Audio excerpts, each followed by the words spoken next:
Rock legend Ozzy Osbourne is renowned for his untamed vitality, remarkable voice, and decades-long heavy metal career. From his early years as Black's frontman, a tribute to his prosperous solo career, has become a reality TV personality. Ozzy Osbourne has continued to be a significant influence in music, and fans of pop culture have been following his journey of fame, chaos, and return following a return. But now Ozzy Osbourne has finally spoken out regarding his persistent health issue, and what he reveals is genuinely tragic. Long before the Prince of Darkness rises, the bat-biting leather coats John, the sold-out arenas, and the headlines, Michael Osbourne was a young child developing growing up in the working-class area of Aston. Ozzy was born in Birmingham, England, in 1948. Didn't originate from wealth or fame. He was the fourth of 6 kids brought up in a little house with very little room for life. Was simple, difficult, and financially isolated. Noisy, just the sort of setting that breeds that. Grappled with heavy metal, managing undiagnosed dyslexia at school despite constant harassment. He discovered an escape in the Beatles, particularly following listening to the song "She Loves You" made him feel, and that spark eventually became a fire. Moment he made the decision to take it seriously. It all came together in his late teens. He teamed up with a guitarist Geyser Tony, and Bill the drummer. Earth was the band's original name, but after finding that a different band had the same name, they changed it to something else. The moniker, Darker Black Sabbath, suited that. They were searching for a loud, dismal, and heavy Sabbath did not adhere to the music patterns. They established their own guidelines when their debut album of the same name was released. People were unsure on what to make in 1970 of it, but the eerie voiceover of Ozzy Tony struck a chord with his powerful riffs. Abruptly, Sabbath was more than just a band, or the beginning of a brand new genre. And Australian, through his albums, he became its spokesperson, such as Master of Reality's Paranoid, and the band altered the sound of the song at Volume 4. The vocals of Rock Forever Ozzy weren't only unique, they were unadulterated, and plenty of vitality that you couldn't mimic. Appearance on stage was erratic, and it gave fans the impression that anything may occur. But behind the Ozzy's universe was beginning to take shape. To get out of hand, he used as his reputation expanded, so did his use of drugs and alcohol. Was not ashamed of his behaviors if he wore them like armor for everything, except that armor cost money. In 1979, after experiencing internal conflict for years, Ozzy was rejected by Black Sabbath. It might have been the end, but rather a fresh starting with Sharon, his future Ozzy's manager and wife, by his side. Began a career on his own that took him much better records, such as Blizzard of Oz, and the world was given Diary of a Madman. Iconic songs like Mr. Crazy Train and Crowley. He became well known, but not only in rock but also in pop culture. Picture as the Dark Prince grew, he bit off the head of a giant bat on stage. He experienced breaks in his feuds and reality television programs. Yet in spite of, he continued to go through everything. Ozzy's 1980s, 1990s, and 2000 stayed steady in a world of changing noises. Yet even in those days, there was always something else. Something that wasn't in the news on tour each year.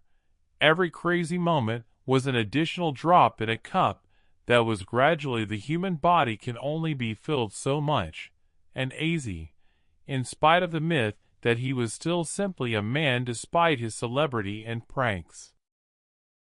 In retrospect, it's simple to state that although the signs were present at all times, during the nobody wanted to see them at the time, not the fans may not even be aware of Ozzy or the band himself. Yet even iron-built tales can begin to sense the rust without anyone knowing how quickly turmoil, glory, and cost of the solo career of fame. Ozzy wasn't merely a return, it was a whole reimagining. Following a Black Sabbath dismissal, many believed he wouldn't survive. Yet, with Sharon taking over to oversee him, everything changed because she had faith in him. Whereas only a few others did, and Ozzy, with everything his skill and chaos, produced his first Blizzard of Oz. A solo album was a big hit. It was released in 1980 and brought the globe to a song by Crazy Train that would define for decades. Ozzy's new band has included Randy Rhoads, a young guitar prodigy, gave he needed the loudness and enthusiasm, so they were new, noisy, and tight, and they were obsessed with simply listening. However, the mayhem left the stage. Off stage, Ozzy's life continued to be as chaotic as his battles with addiction never did dissipate with success. In actuality, the strain to remain current, tour frequently, and live up to the image of the lunatic that was added. In 1982, tragedy struck, adding fuel to the inferno. Randy perished in an aircraft accident, while in Australia was devastated by the loss. But he was not only a bandmate but also a friend, creative collaborator, and someone who contributed after Reeves' passing, calmed to Ozzy's storm as his drinking continued to worsen. Ozzy even worse, there were public arrests, hospital stays due to outbursts. Yet in some way the Sharon stayed with music that never stopped.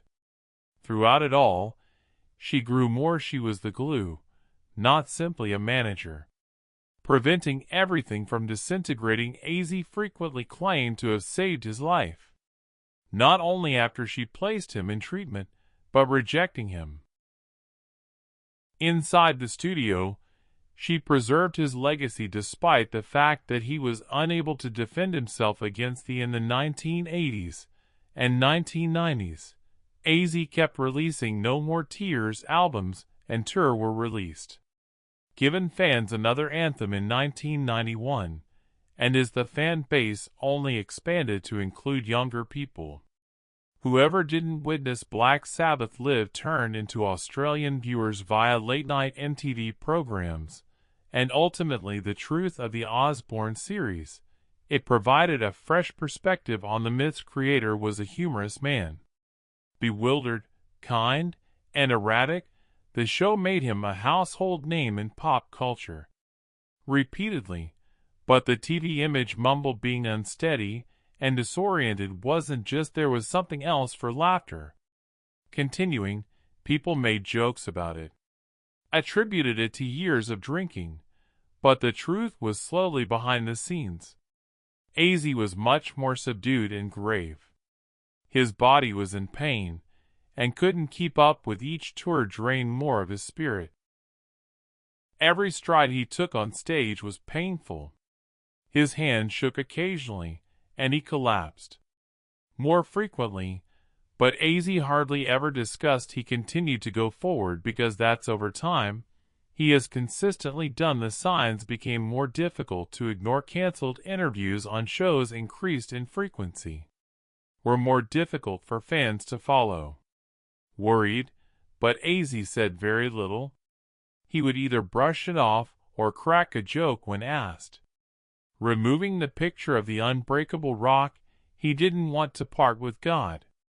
He had consistently been the one who defeated the chances for the man who left a factory job to the largest stages in Birmingham, the strangest world.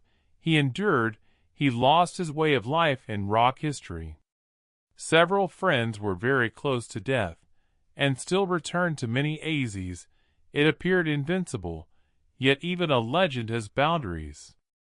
And Ozzy gradually turned to face them.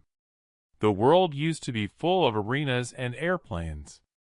As the flashing lights subsided in volume, began spending additional time at home, the man who once yelled across doctors were now being heard in stadiums. monitoring his steps and measuring pills simply to traverse a room. And just as he appeared to have everything all out, the earth underneath him began to move. The unspoken years of decline, yet Ozzy never stopped moving despite his health beginning to slip. He forced himself to cancel one, reschedule 3 more shows, and he would fall, get back up, and continue on stage. But things have changed in recent years, and not simply put, Ozzy wasn't talking as nor to fans, nor in interviews. Even in 2019, Ozzy disclosed to the media at home he had experienced a severe fall that exacerbated previous ailments sustained in 2003. He needed surgery to recover from an ATV accident. Was sluggish, so he informed the world, something nobody anticipated hearing he had received a Parkinson's disease diagnosis. Illness that progresses neurologically, however, the news wasn't the kind that fans had grown accustomed to hearing from Ozzy. After all, was the Prince of Evil not someone who is linked to weakness or decline? But there was no disguise this time. When he shared, Ozzy was clearly shaken. In an interview, he acknowledged the news. He had no idea what the future held. Remained still notwithstanding that news.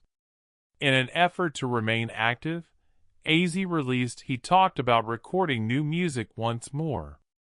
He even alluded to going on tour, but many were uncertain whether he could manage it from behind the scenes where he was receiving therapy, depending on family support in Switzerland, and continuing with the belief that things could improve. Yet as time passed, supporters observed the quiet returning to Ozzy's public appearances became sluggish. Sharon provided sporadic updates, but Ozzy, he appeared to be calm most of the time. Weakened pictures, thinner, farther away. There were whispers that this was the end. Would Ozzy ever return to those near? He insisted that he was fighting them. Claimed to have had both good and bad days, but even the pleasant days didn't seem to learn to move after becoming accustomed to Ozzy. More cautiously, he required assistance walking. Was unable to stand for very long, and the everything had previously come so easily. Getting screaming into a microphone while on stage was now practically impossible without fierce preparation. In spite of everything, Ozzy never completely gave up the hope of performing once again. He frequently stated that he had a reason to live. It because of music was no longer about fame or wealth, but centered on making connections, and the stage was the only location where he ever felt fully alive, and he wasn't prepared to part ways. But with every month that went by, that dream became to felt more distant. The tour dates were declared, and then discreetly removed. Appearances were scheduled but canceled. Every time, supporters prayed for a miracle, and every time reality grew more difficult to deny. The man who screamed, Ozzy, quieter than anyone, was becoming. Even now, in sporadic interviews, he continued to say, "I'm not done yet," but it didn't seem like his body agreed. Could hardly move without help. He while in and out of medical facilities, he said less, grinned, and began slowly withdrawing from the spotlight. And everything in the meantime, the man who had turned into an emblem of survival, who had in some way lived longer than almost everyone from his the rock star generation, was subtly fighting through one of the most difficult parts of those close to him. Recounted his life. In times of intense introspection, he wasn't resentful, but there were days when he was exhausted, when he was unable to leave his bed. There were times when he wondered if he would never again perform in front of an audience. That was the case with someone like Ozzy. Devastating, but despite all, the something has been building in the silence. Something that he had not